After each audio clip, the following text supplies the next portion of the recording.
Good morning my dear students. तो आज संस्कृत में हम लोग चैप्टर 17 सरोवर से तब तक पढ़ेंगे। ठीक है।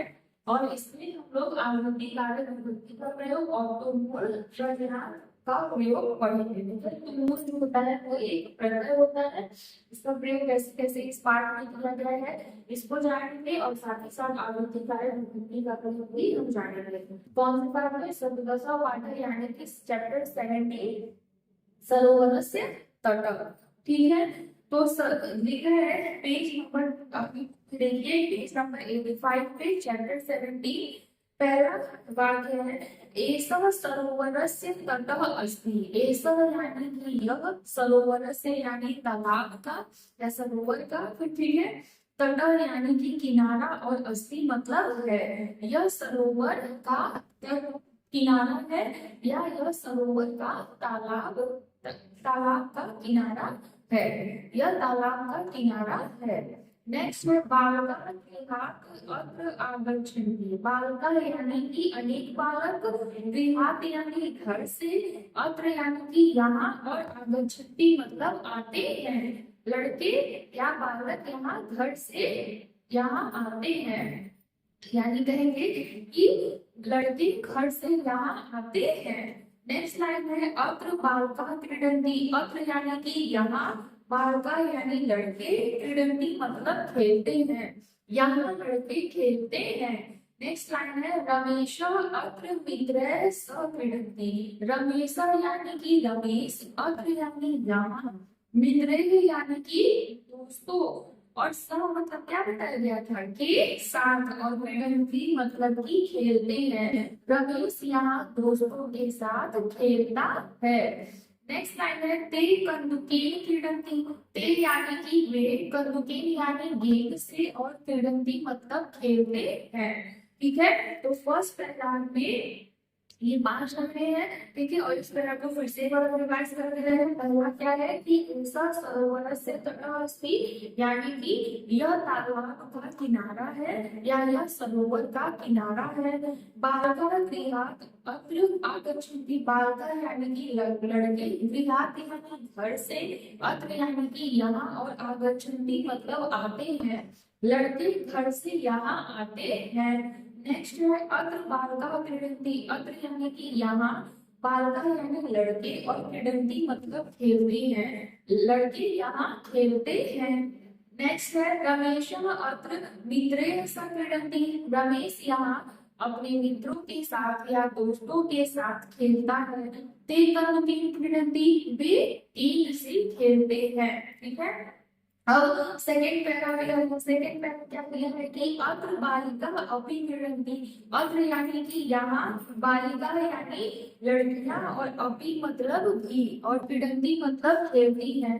तो यहाँ इस अगली लाइन में कहा जा रहा है कि यहाँ लड़कियां भी खेलती हैं। नेक्स्ट है अर्चना अन्विषा चेतना च किं कुर्वन्ति। अर्चना यानी ये लड़की का नाम है, अन्विषा और चेतना भी लड़की का नाम है। तो क्या बोला जाएगा कि अर्चना, अन्विषा और चेतना की मतलब क्या, और कुर्वन्ति मतलब करती हैं। तो अर्चना, अन्विषा और चेतना क्या करती है। नेक्स्ट है ताः गृहं रचयन्ति। ताः मतलब कि वे। ठीक है। ताः मतलब इन लोगों के लिए इस सर्वनाम का प्रयोग हुआ है। ताः क्या होता है? सर्वनाम है जो किसी संज्ञा शब्द के स्थान पर प्रयोग किया जाता है। तो ताः शब्द जो है वो अर्चना, अन्वेषा और चेतना के लिए प्रयोग हुआ है। तो ताः का अर्थ क्या हो जाएगा कि वे गृहं यानी घर, रचयन्ति मतलब कि बनाती हैं, वे घर बनाती हैं। ताः बालकाः गृहं रचयन्ति। ताः यानी कि वे, बालकाः यानी बालों से, गृहं यानी घर, और रचयन्ति मतलब रचती है या बनाती है। वे बालों से घर बनाती हैं। ठीक है। अब इस पैरा को फिर से देख लेते हैं। पहला क्या है? पहली लाइन है कि अत्र बालिका अपि क्रीडन्ति, यानी कि यहाँ लड़कियां भी खेलती हैं। नेक्स्ट है अर्चना, अन्विषा, चेतना च किं कुर्वन्ति। अर्चना, अन्विषा और चेतना क्या करती हैं। ताः गृहं रचयन्ति। वे घर बनाती हैं। ताः बालिकाः गृहं रचयन्ति, यानी कि वे बालों से घर बनाती हैं। ठीक है। तो फर्स्ट पैरा और सेकंड पैरा सबको समझ में आ गया है होगा। फिर अब देखिए तीसरा पैरा, सरोवरे कमलानि विकसन्ति। सरोवरे कमलानि विकसन्ति यानी कि सरोवरे यानी सरोवर में, ठीक है, या तालाब में, कमलानि यानी कि कमल, और विकसन्ति मतलब खिलते हैं, यानी तालाब में या सरोवर में कमल खिलते हैं। नेक्स्ट है कमलेशु भ्रमराः गुंजन्ति। कमलेशु यानी कमलों पर, या जो कमल का फूल है उस पर, भ्रमराः यानी कि क्या, भौरे, और गुंजन्ति मतलब गूंजते हैं, ठीक है, या मंडराते हैं, यानी कि कमलों पर, कमल के फूल पर भौरे घूमते हैं या गूंजते हैं। नेक्स्ट लाइन है सरोवरे मत्स्या अपि सन्ति। सरोवरे यानी कि तालाब में या सरोवर में, मत्स्या यानी कि मछलियां, ठीक है, बहुत सारी मछलियां, अपि मतलब भी, और सन्ति मतलब है, यानी कहा जा रहा है कि सरोवर में या तालाब में मछलियां भी हैं। नेक्स्ट है बालिका कमलानि अपि रोदयन्ति, ठीक है, रोदयन्ति। तो यहाँ क्या हो जाएगा, बालिका यानी कि अनेक लड़कियां, कमलानि यानी कमलों को, और अभी मतलब भी, रोदयन्ति मतलब कि तोड़ती हैं, ठीक है।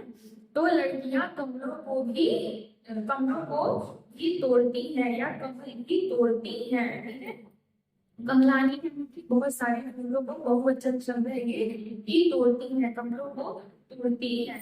अब इस तरह को फिर से एक बार देख लेते हैं। सरोवरे कमलानि विकसन्ति यानी सरोवर के कमल खिलते हैं।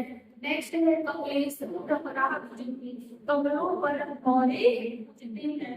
सरोवरे मत्स्या अपि सन्ति यानी सरोवर में यानी कि तालाब में मछलियां भी हैं। बालिका कमलानि अपि रोदयन्ति यानी कि लड़कियां कमलों को भी तोड़ती है, ठीक है।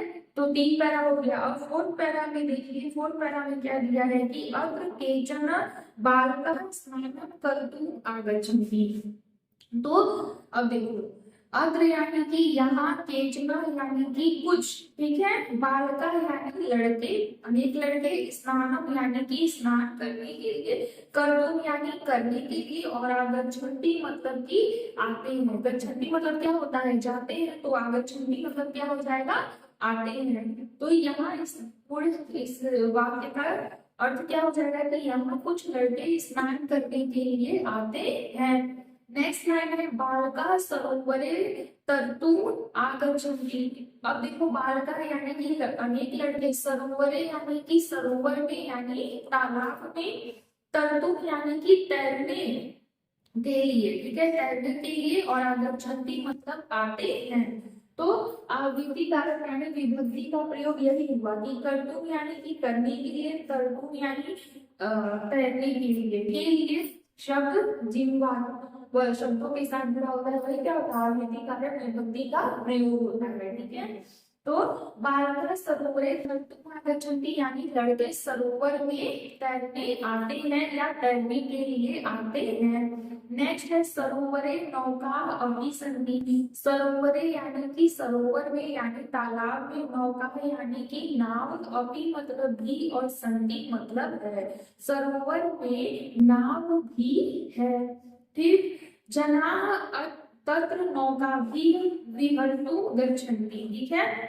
तो जनाः मतलब कि लोग, यानी अनेक लोग, तत्र यानी कि वहां, नौकाभिः यानी नावों से, और विहर्तुं यानी कि विहार करने के लिए, यानी कि घूमने के लिए, भ्रमण करने के लिए, और गच्छन्ति मतलब जाते हैं। तो इस पूर्ण वाक्य का अर्थ क्या हो जाएगा कि लोग वहां नाव से घूमने के लिए या विहार करने के लिए भी जाते हैं।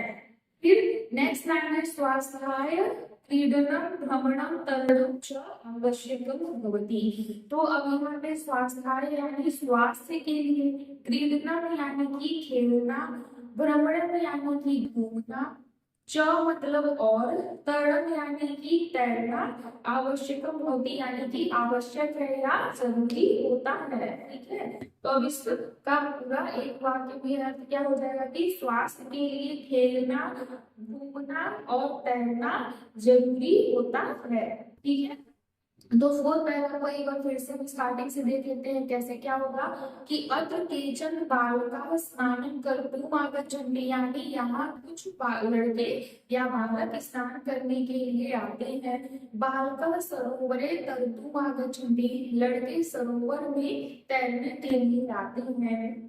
फिर सरोवरे नौका अपनी संधि, सरोवरे यानी कि सरोवर में या तालाब में नाव भी है। जना तत्र नौका भी विहतुम गच्छन्ति, यानी लोग यहाँ नाव से घूमने के लिए या विहार करने के लिए आते हैं। नेक्स्ट लाइन है स्वास्थ्याय क्रीडनम भ्रमणम तरणम च आवश्यकम भवति, यानी कि स्वास्थ्य के लिए खेलना कूदना और तैरना आवश्यक होता है। ठीक है, तो ये चैप्टर 17 आप लोग का यही समाप्त होता है। सरोवर से तटा, इसमें हम लोग आवृत्ति का प्रयोग और तुमुल प्रत्यय का प्रयोग देखे हैं। ठीक है, तो अगर ये चैप्टर नहीं सबको समझ में आ गया होगा और नहीं भी आया होगा अच्छे से, तो फिर जब भी हम लोग का स्कूल खुलेगा, ओपन होगा स्कूल, तो फिर से इस चैप्टर का रिवीजन हम लोग करेंगे। फिलहाल के लिए आप लोग इस वीडियो को देखिए और इस चैप्टर को समझने की कोशिश करें, और साथ ही साथ इस चैप्टर का जो बुक वर्क है, अभ्यास प्रश्न है, वो वीडियो के द्वारा भी और पीडीएफ में भी भेजा